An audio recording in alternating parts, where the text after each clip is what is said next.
ఆఖరికి తెలంగాణ రాష్ట్రంలో కాంగ్రెస్ పార్టీ ప్రభుత్వాన్ని తీసుకొచ్చేదాకా నిద్రపోకుండా కోరినటువంటి సందర్భంలో ఆయనకు ఈ పదవులు ఇవ్వడం సముచితంగా నేను భావిస్తున్నా.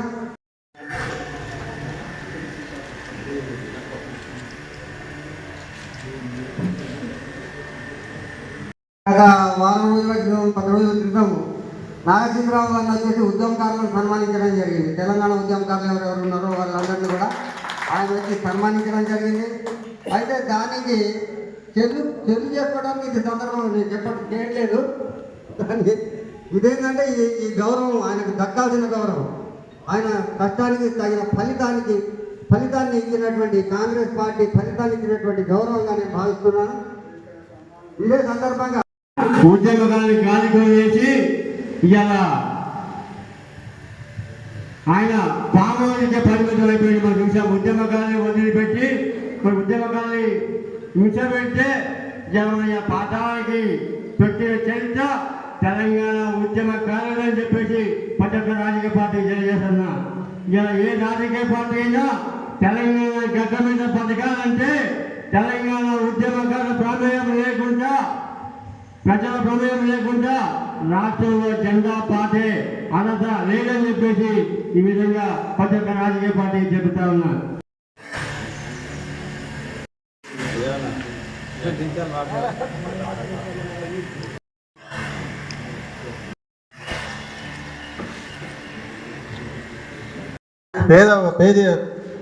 ప్రతి వ్యక్తికి చేరువై పనిచేసే వ్యక్తులలో నేను నాగసీతారామన్ అన్న కనపడ్డాడు. ఎందుకంటే ఒక ఎమ్మెల్యే అంటే మనకు జవాబారి, సమస్యలు ఉంటే ఆ సమస్య పరిష్కారం అందరం కలిసి అద్దనం ఎక్కిస్తాం. కాబట్టి ఎమ్మెల్యేని మా సమస్య పరిష్కారం చేయండి అని. కానీ మాకు కొత్తగూడెం నియోజకవర్గంలో కూననేని గారు అదే పాత్ర పోషిస్తారు. వాస్తవంగా ప్రతి వ్యక్తికి సమస్య వస్తున్నా కూడా ఎమ్మెల్యే గారు అదే పని చేస్తారు. అదే స్వభావం కలిగిన సీతారామన్ను నేను ఇలా సన్మానం చేయడానికి, మీ అందరికి పిలవడానికి ముఖ్య ఉద్దేశం ఏంటంటే, ప్రతి సమస్య ఉంది అంటే చిన్న పెద్ద లేకుండా ప్రతి ఒక్కరి సమస్యకి నేనున్నాను, పిలవంగానే ఫోన్ చేస్తే నేనున్నానని భుజం తట్టి ధైర్యం ఇచ్చే నాయకుడు సీతారామన్న.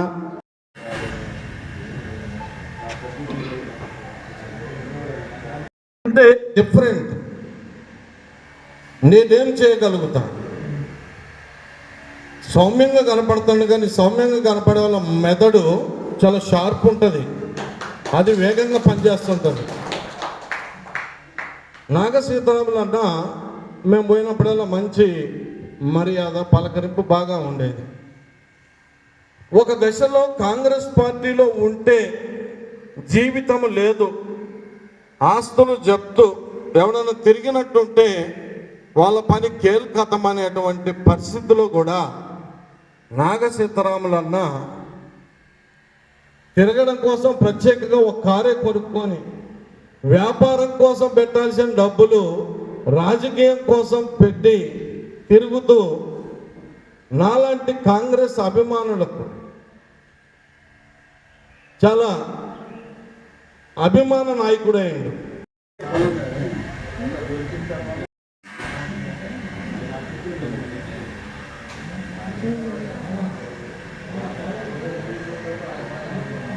కార్యదర్శి అన్న అట్లాంటి వారే. అలాగే అన్న గురించి ఒక 2 నిమిషాలు చెప్పదలుచుకున్నాం. అన్న ఎలక్షన్లు నవంబర్ 2023లో వచ్చే పరిస్థితి నాటికి కాంగ్రెస్ పాలవంచలో కానీ ఏ అన్యాయం జరిగినా, ఏ ఆపద వచ్చినా, మాకేమైనా సమస్య ఉన్నా ఆ సమస్యని నేటి సన్మాన గ్రహీత కాంగ్రెస్ పార్టీ రాష్ట్ర ప్రధాన కార్యదర్శి శ్రీ నాగా సీతారాములు గారు, అదేవిధంగా ఈ కార్యక్రమానికి విచ్చేసినటువంటి పెద్దలు, సహోదరులు, పత్రికా విలేకరులు అందరికీ నా నమస్సుమాంజలు.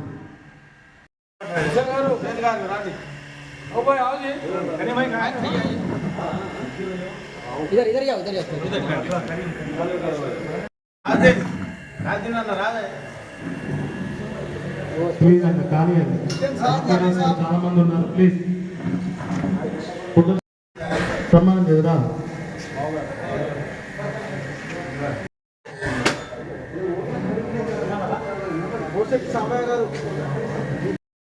దానికి కారణం గత పాలకులు.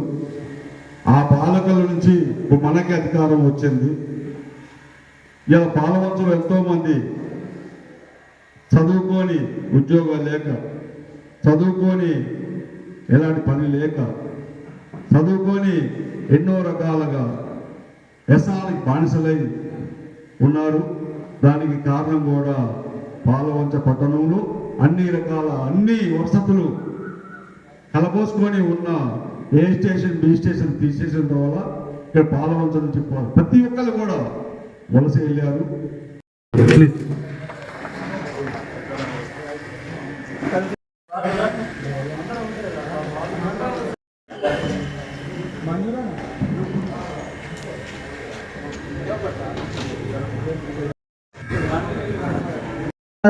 జనరల్ సెక్రటరీ వచ్చిందనేది అంత ఆషామాష విషయం కాదు. అది ఆయన ఒక రాజకీయంలో మొట్టమొదటి విజయంగా నేను భావిస్తూ ఉన్నాను.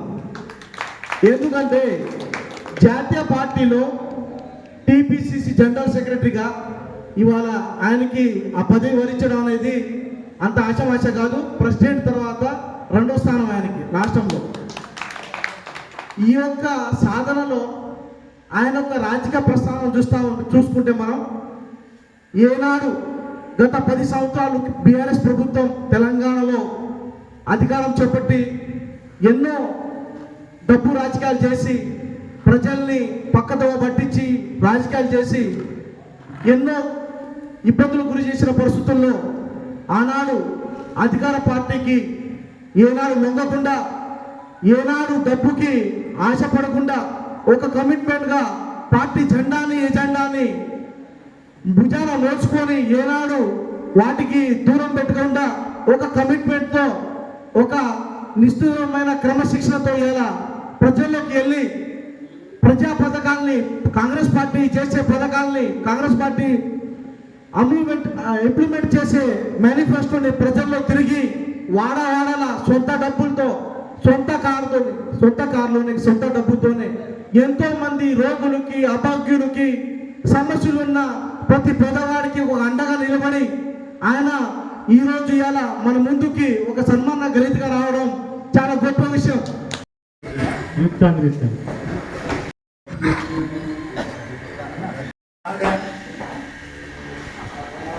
కిషోరన్ గారు మాట్లాడిన తర్వాత మన సన్మాన గ్రహీత నాగసీతారాములు గారు కూడా మాట్లాడతారండి.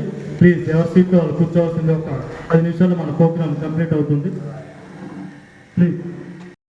సీతారామరావు అభిమానులందరికీ కూడా స్వాగత సుమాంజలు తెలియజేస్తూ, ఈ కాంగ్రెస్ పార్టీ అభిమానిగా, కాంగ్రెస్ పార్టీ కార్యకర్తగా ఇప్పుడు ఉన్నటువంటి ఇందాక మన ముస్లిమ్స్ మైనార్టీ సోదరులు కానివ్వండి, అదేవిధంగా సంక్షేమ సంఘం నాయకులు అడిగిన విధంగా కాంగ్రెస్ పార్టీ హామీ ఇచ్చిందంటే 100% చేస్తుంది. కాకపోతే లేట్ అవుతుందే కానీ చేయడం మాత్రం పక్కా.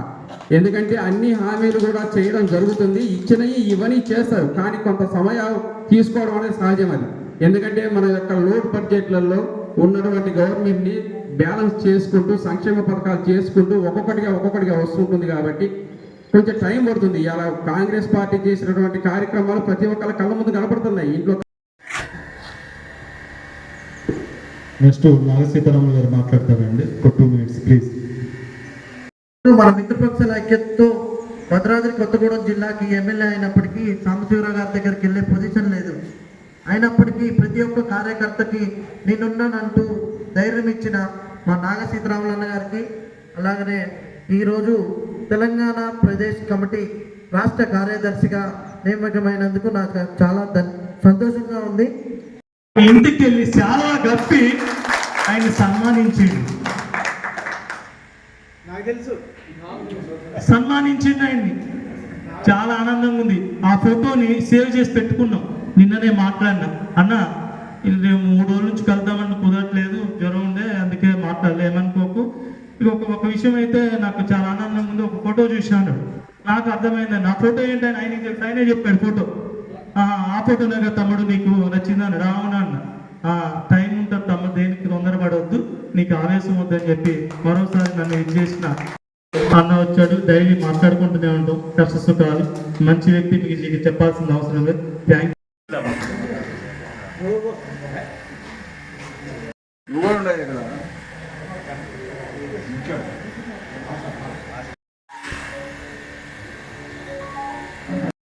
ఒకటే ఊరు రా వాళ్ళిద్దరు, ఒకటే ఊరు కదా,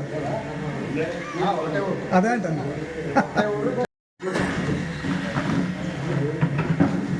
మనస్ఫూర్తిగా వేడుకుంటూ ఇవ్వాల్సిన మేనిఫెస్టోలో ఏది ఇచ్చారో వాటన్నిటినీ మన పిసిసి దృష్టికి అవసరమైతే ఇక్కడ నుంచి ముగ్గురు నలుగురు రేవంత్ రెడ్డి గారి దగ్గర తీసుకుపోవడానికి నా శాయశక్తుల ప్రయత్నం చేస్తా. కాబట్టి కొంత టైం పట్టినా మిమ్మల్ని తీసుకెళ్లి మీకు 250 గజాలు ఇంకేమైతే ఆ రోజు మేనిఫెస్టోలు ఇచ్చినామో వాటిని తప్పనిసరిగా ఇప్పించడానికి నా పాత్ర తప్పనిసరిగా ఉంటుంది. ఇంతకుముందు చారి అన్న చెప్పినట్టు కూడా 800 మెగావాట్స్ మనకు వచ్చేదే. కాబట్టి కొన్ని అనివార్య కారణాల వల్ల ఆ రోజు మన దగ్గర ఎమ్మెల్యే గారు, ఎందుకంటే ప్రత్యేకంగా ఫోన్ మాట్లాడినప్పుడు నేను కూడా ఉన్నా, అది 800 మెగావాట్స్ అనేది రామగుండం పోయింది, మనకు రావాల్సింది తప్పనిసరిగా రావడానికి కూడా మొన్న బట్టి గారు వచ్చినప్పుడు కూడా మాట ఇచ్చారు. అది కూడా త్వరలో మన కళ సాకారం అయితే కూడా విజ్ఞప్తి చేస్తూ, ఇక్కడున్న పెద్దలందరం కూడా నా విజ్ఞప్తి ఒకటి, మనం ఎంతకాలం బతికామన్నది ముఖ్యం కాదు, బతికినంత కాలం ఎలా బతికామన్నదే ముఖ్యం. మనకు తాతలు ఏమి ఇచ్చారు, తరులు ఏమి ఇచ్చారు అనేది ముఖ్యం కాదు. మనంతటికి మనగా మా నాన్న ఎమ్మెల్యే కాదు, ఒక ఎంపీ కాదు, ఒక సామాన్య గానవపాడులో పిఎస్సిఎస్ చైర్మన్ చెప్పారు. ఆయన ఆశీస్సులతోనే అంచెలంచెలుగా కాంగ్రెస్ పార్టీ అంటే నా బ్లడ్ లో ఉంది. కాంగ్రెస్ పార్టీ సిద్ధాంతాలు, కాంగ్రెస్ పార్టీ భావజాలాన్ని పునికి పుచ్చుకొని కాంగ్రెస్ పార్టీకి నేనేం చేయాలని పోరాడు, కానీ కాంగ్రెస్ పార్టీ నాకేం చేయాలనేది సిన్స్ ఇప్పటి వరకు కూడా ఆలోచించకుండా ఒక కర్తవ్యంతో, ఒక క్రమశిక్షణతో, ఒక నీతి నిజాయితీతో, మీ అందరి ఆశీస్సులతో ఎక్కడా చెడ్డ పేరు తెచ్చుకోకుండా, అంటే చెడ్డ పేరు అనేటోళ్ళు ఉంటారు. ఇందాక తమ్ముడు చెప్పినట్టు నా ఆయనకి ఇవాళ నాకు జనరల్ సెక్రటరీస్తో కొంతమంది ఇవాళ ఈర్షా దేశంతో ఉండేవాళ్ళు కూడా ఉంటారు. మనకు సంబంధం లేదు. మనమెంత ధర్మబద్ధంగా, మనమెంత నిజాయితీగా, మనమెంత నిక్కచ్చిగా పార్టీకి పనిచేసి మన పార్టీ గుర్తించింది అనేది నేను గుర్తించుకుంటా. అలాంటి వాటిలో మీరందరూ కూడా తప్పనిసరిగా కష్టకాలంలో కాంగ్రెస్ పార్టీకి నిజాయితీగా నిలబడిన కార్యకర్తలందరినీ కూడా కాపాడుకోవడంలో నా వంతు తప్పనిసరిగా ఉంటుంది. ఇప్పటికే చాలా మీటింగుల్లో నిక్కచ్చిగా శ్రీనివాస్ రెడ్డి గారు, ప్రసాద్ రెడ్డి గారు అలాంటి వాళ్ళు పెద్దల ముందు కూడా నేను చెప్పాను, అన్న 10 సంవత్సరాలు కాంగ్రెస్ జెండా మోసి కాయలు కాసి ఈరోజు కాంగ్రెస్ పార్టీ కార్యకర్తని నిత్యంగా వీళ్ళు కాంగ్రెస్ పార్టీయా కాదని చూస్తున్న సందర్భంలో కూడా మీరు వస్తే మిమ్మల్ని గౌరవిస్తాను, ఆ కార్యకర్తను కాపాడుకోవాల్సిన అవసరం మీ మీద ఉందని చెప్పా. బట్టి గారికి అదే చెప్పా. తుమ్మల గారు అంటే వీళ్ళిద్దరూ ఏదంటే ఆయన కూడా 45-50 సంవత్సరాల రాజకీయ సుదీర్ఘ జీవితంలో చాలా ఎన్నో జలగ వెంకటరావు గారి తర్వాత వారు కూడా మన జిల్లాలో మంచి పేరు తెచ్చుకున్నారు. ఇలాంటి కార్యక్రమాలు ఎందుకంటే పార్టీ ముఖ్యం కాదు, ఆ వ్యక్తి చేసింది కూడా గుర్తించాలి మనం. అప్పుడే అసలైన రాజకీయ నాయకుడికి మంచి విలువ దక్కిందని ఈ కార్యక్రమం ఇంత విజయవంతం కావడానికి సభ నిర్వహిస్తున్న విజయ్ తమ్ముడు పార్టీలో చేరతామన్నప్పుడు కూడా ఎంతో మంది ఎన్నో రకాలుగా చెప్పినా నేను ఇదే సెంటర్లో అంబేద్కర్ సెంటర్లో శ్రీనివాస్ రెడ్డి గారిని ఒక్కడనే ఆఫ్ చేసి ఒక్కడే ఎక్కించి కాంగ్రెస్ కండవ కప్పించను.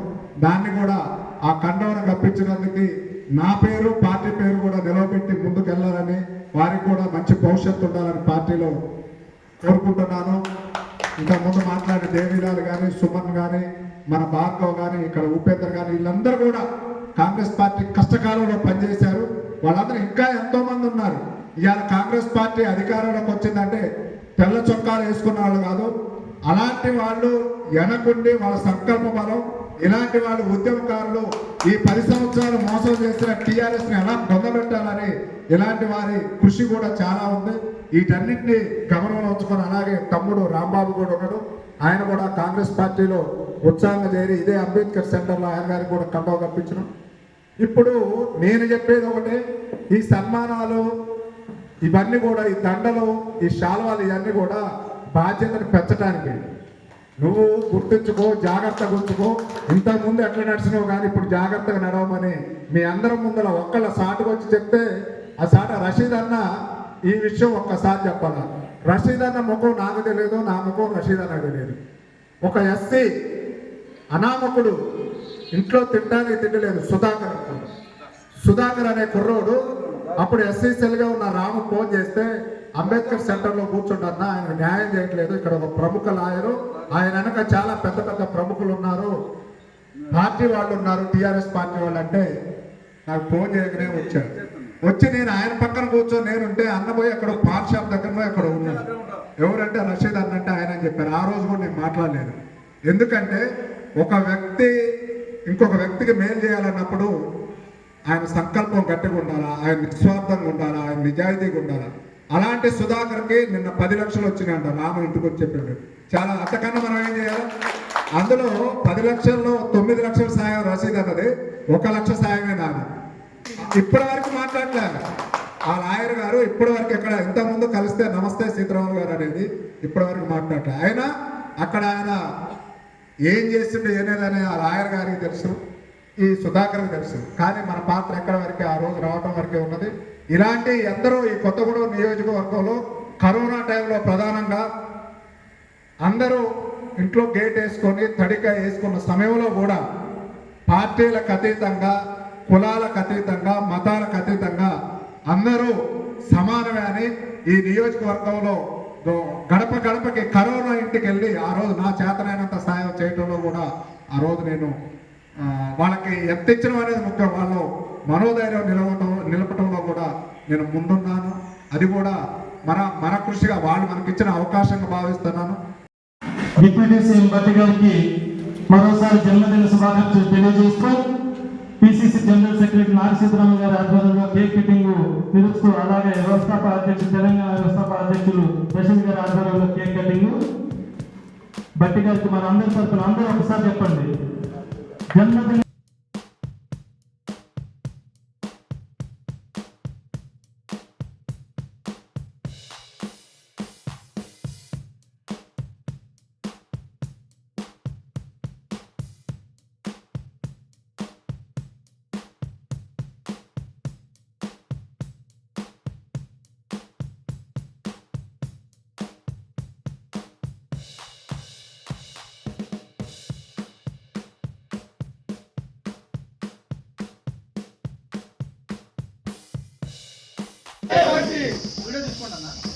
జై భట్టి, జై భట్టి, జై కాంగ్రెస్, జై కాంగ్రెస్.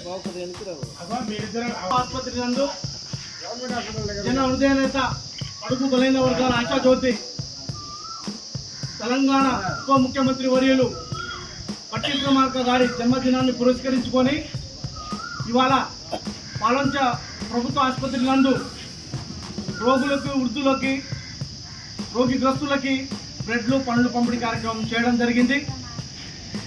ఈ సందర్భంగా పాలంచ మండల కాంగ్రెస్ తరఫున భట్టి గారికి ఆయురారోగ్యాలు ఇవ్వాలని, దేవుడు సమాజ సేవ కోసం పాటుపడాలని, బంగారు తెలంగాణ దిశగా ఆయనకి భగవంతుడు శక్తి కలిగించాలని, ఏదైతే 6 గ్యారెంటీల సాధనలో ఆయనకి దేవుడు మంచి ఆలోచనలు ఇవ్వాలని, రాష్ట్ర ఆర్థిక పరిస్థితిని గాడిలో పెట్టి ఏదైతే హామీలు మనం ఎలక్షన్ ముందు ప్రకటన చేశామో ఆ హామీల్ని నెరవేర్చే దిశగా తెలంగాణ ముందుకు వెళ్ళాలని, తెలంగాణ ప్రజలు సుభిక్షంగా ఉండాలని, ఈ సందర్భంగా భట్టి గారికి ఆయుర్వేదాలు, అష్టాఐశ్వర్యాలు, భోగభాగ్యాలు ఆ దేవుడు ప్రసాదించాలని పాలంచ మండల కాంగ్రెస్ తరఫున మేమందరం దేవుడిని ప్రార్థిస్తూ ఉన్నాం.